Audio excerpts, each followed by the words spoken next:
All right, in this next example, I've got a triangle. I've got some pieces of information for a triangle. I don't have the triangle drawn.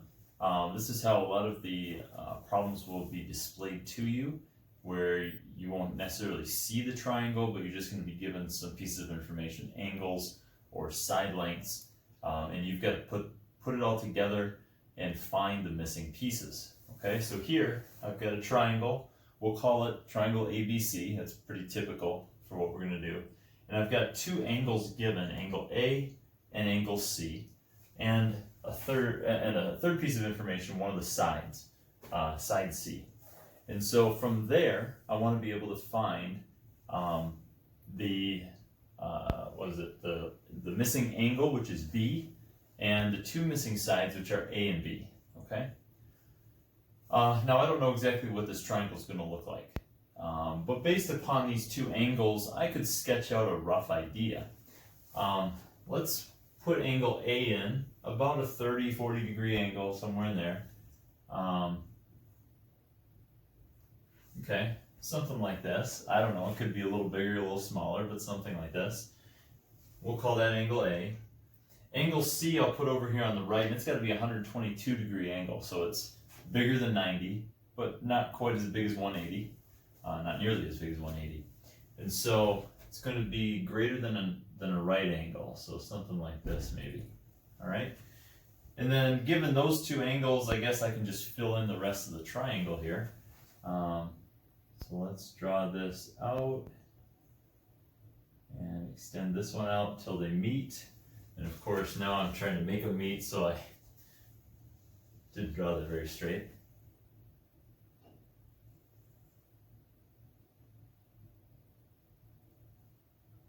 Pretty close.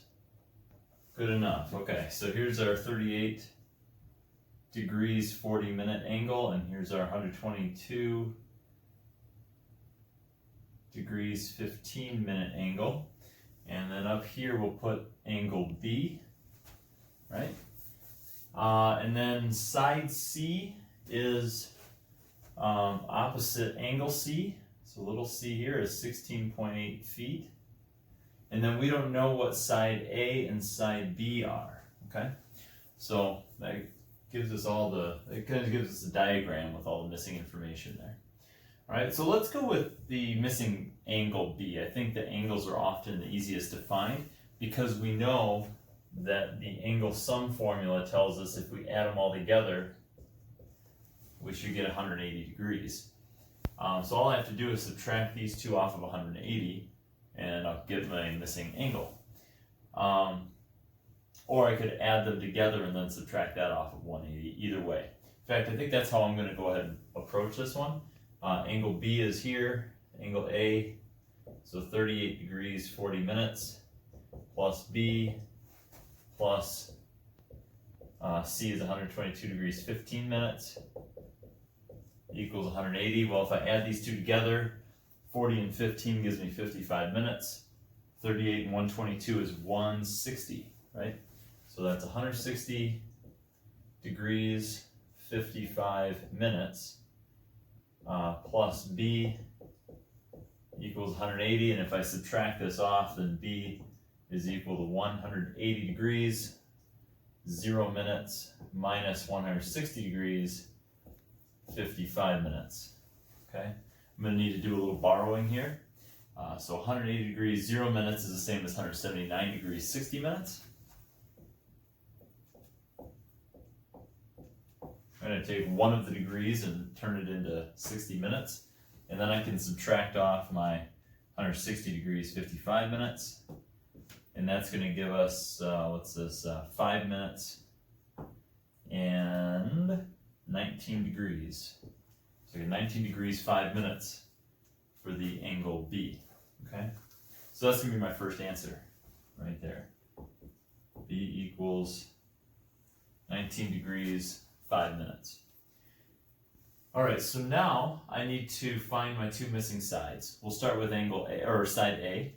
And remember the law of sines tells us that the little a over the sine of angle A equals little b over the sine of angle B equals little c over the sine of angle C, right? That's our law of sines.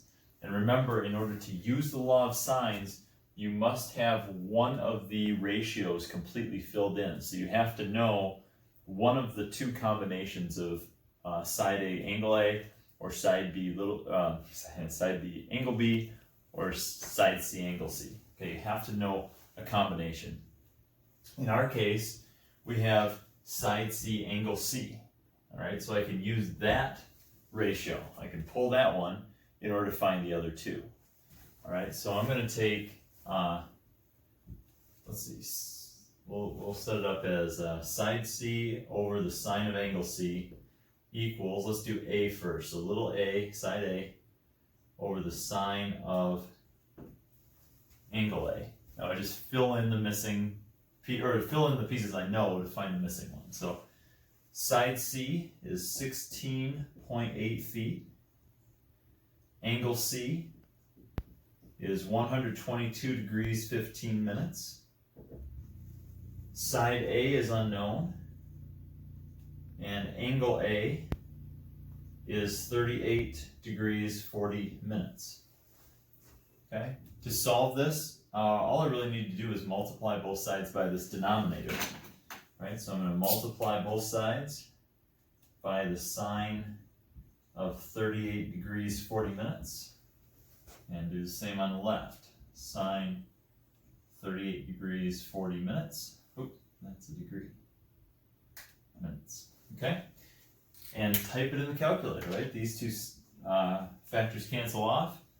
And so A is equal to, I'm going to rewrite this as 16.8 times the sine of 38 degrees 40 minutes divided by the sine of 122 degrees 15 minutes. Now I just punch that in the calculator to find our value. And one other thing I'm going to do, because my side is rounded to the nearest tenth here, I'm going to go ahead and do that for all of these values just for consistency's sake. Alright, so I'm going to punch this in. I'm going to first make sure I'm in the degree mode, which I am. And then punch in 16.8 times the sine. Now when I do 38 degrees, when I do 40 minutes, I'm going to do 38 plus. You've seen me do this before, I'm sure, but it's going to be 38 plus 40 over 60, right? Because there's 60 minutes in a degree, so it's 38 and 40 60ths. Then I'm going to divide by the sine of 122 plus 15 60ths.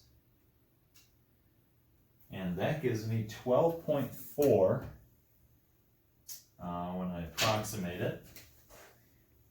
A is approximately 12.4 feet.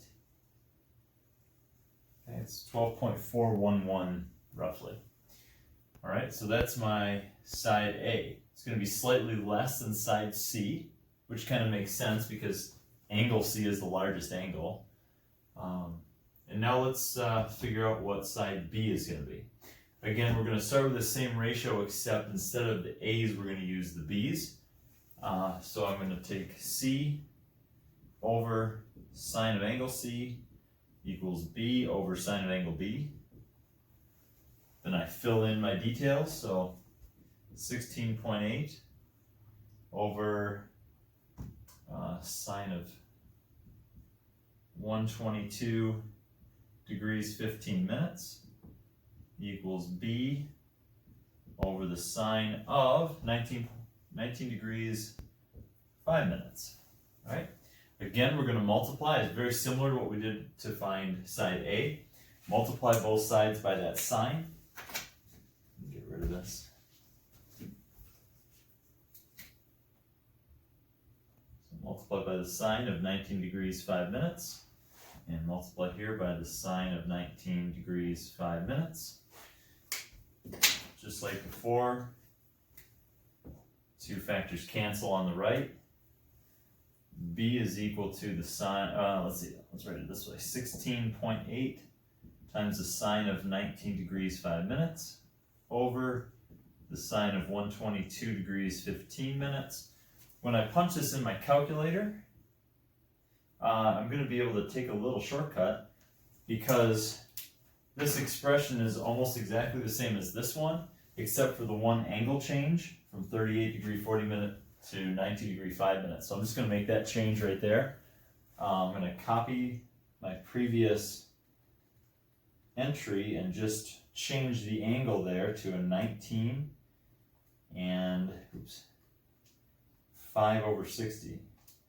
Everything else is the same. And that side length is approximately 6.5. It's 6.49457. So approximately 6.5 feet. Okay, there's side B. Now that also makes sense from the diagram. That should be the smallest side, 6.5.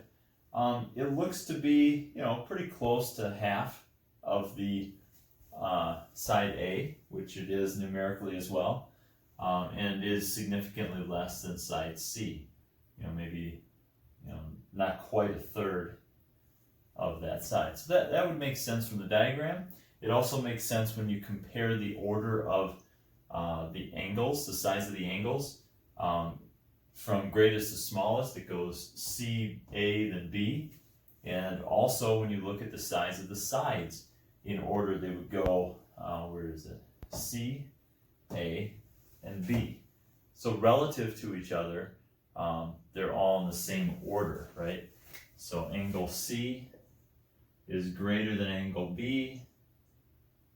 No, sorry, angle C is greater than angle A, which is greater than angle B, right? And then in a similar way, side C is greater than side A, which is greater than side B. All right, so relative to each other, the angles and the sides are consistent there, all right?